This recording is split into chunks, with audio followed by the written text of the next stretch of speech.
त्वचा के ऊपर लाल लाल रंग के दाने हो जाना, दापट जैसा, जैसा मच्छर काटने जैसे दाने से हो जाना, उसके अंदर खुजली या जलन इस तरह का होना, एक छोटे से हिस्से से शुरू करके पूरे शरीर पे फैल जाना, इसी को अर्टिकेरिया या शीत पित्त कहा जाता है आयुर्वेद में, या जिसको लोकल भाषा में पित्ती विचलना भी कहते हैं। आमतौर पर लोग उसको एलर्जी की परिभाषा देते हैं और एलर्जी की गोलियां खाते रहते हैं।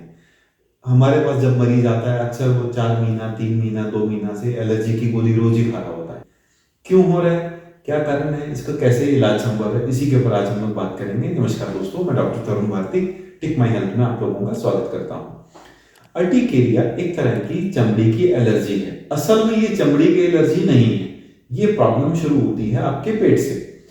आपका लीवर, आपका डाइजेस्टिव सिस्टम अगर ठीक से काम नहीं कर रहा है तो आपकी बॉडी में पित्त बढ़ जाता है, जो आयुर्वेद में बोलते हैं पित्त बढ़ जाता है। पित्त बढ़ के आपके रक्त को दूषित करता है और आपकी चमड़ी में आके स्थापित हो जाता है, जिसकी वजह से इस तरह के दापड़ होना या इस तरह की एलर्जी होना होता है शरीर के अंदर। कारण इसके बहुत सारे होते हैं। आमतौर पर सबसे बड़ा कारण होता है कि अगर पेशेंट बहुत सी तरह की इम्बैलेंस्ड फूड खाता रहे, बहुत तला हुआ स्पाइसी फूड खाना, इस तरह की चीजें खाना जो शरीर के लिए माफिक नहीं है, या विरुद्ध आहार जिसको कहा जाता है, जैसा कि आप दूध के साथ में मछली खा रहे हैं या मूली खा रहे हैं, जो विरुद्ध आहार है जिसकी वजह से बॉडी में प्रॉपर डाइजेशन नहीं होता है, तो वो अनडाइजेस्टेड फूड शरीर में पित्त दोष को बढ़ा देता है। असल में आपका इम्यून सिस्टम है जो आपके अगेंस्ट काम कर रहा है। इम्यून सिस्टम आपका एक दोस्त भी हो सकता है, आपका एक दुश्मन भी हो सकता है।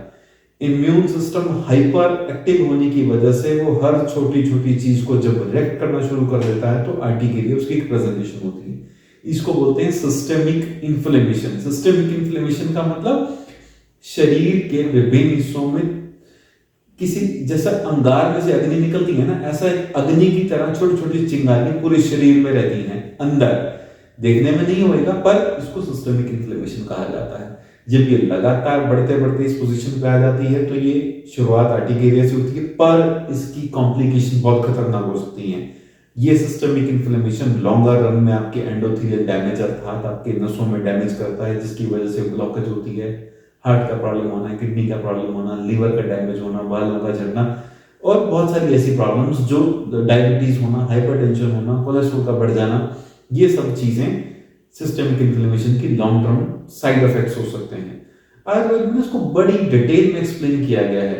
हमारे पास ऐसे बहुत सारे पेशेंट रेगुलर आते हैं जो उस तरह की एंटी एलर्जिक दवाइयां खा रहे हैं। ट्रीटमेंट कहां से शुरुआत करेंगे? ट्रीटमेंट की शुरुआत करेंगे सबसे पहले आपके कारण के निवारण से, अर्थात जो आप तला हुआ बहुत ज्यादा जंक फूड या इस तरह की चीजें, जो आप स्पाइसी फूड, अचार, चटनी, इस तरह की चीजें आप खा रहे हैं, पहले इसको अवॉइड करें। बहुत ज्यादा अल्कोहल ले रहे हैं उसका ध्यान रखें। सेडेंटरी लाइफस्टाइल जी रहे हैं मत जिए, स्ट्रेस नहीं लें, ये तो होगी बेसिक चीजें। दूसरी चीज सबसे बड़ी जो उसके अंदर आती है वो है आपका लीवर। आपका लीवर आपका सबसे अच्छा दोस्त है जो शरीर से बहुत सारे टॉक्सिन्स को, जहर को निकाल लेता है। अगर आपका लीवर हेल्दी नहीं है तो शरीर में टॉक्सिन जमा होंगे, पित्त बढ़ेगा और ये अर्टिकेरिया की प्रॉब्लम होगी। दूसरी चीज आती है एंटीऑक्सीडेंट। एंटीऑक्सीडेंट मतलब जो मैंने बताया कि सिस्टमिक इन्फ्लेमेशन जो लगातार शरीर के अंदर हल्की बर्निंग चलती रहती है, एंटीऑक्सीडेंट्स जो भी आजकल बहुत सारे एंटीऑक्सीडेंट्स बाजार में अवेलेबल हैं, चाहे एसेंशियल फैटी एसिड्स हैं, ओमेगा 3 या ओमेगा 6 है। एसेंशियल फैटी एसिड विटामिन हैं, मिनरल्स हैं, विटामिन सी है, आंवला है, ये सब चीजें जो इस बर्निंग को मिनिमाइज करें, कम करें।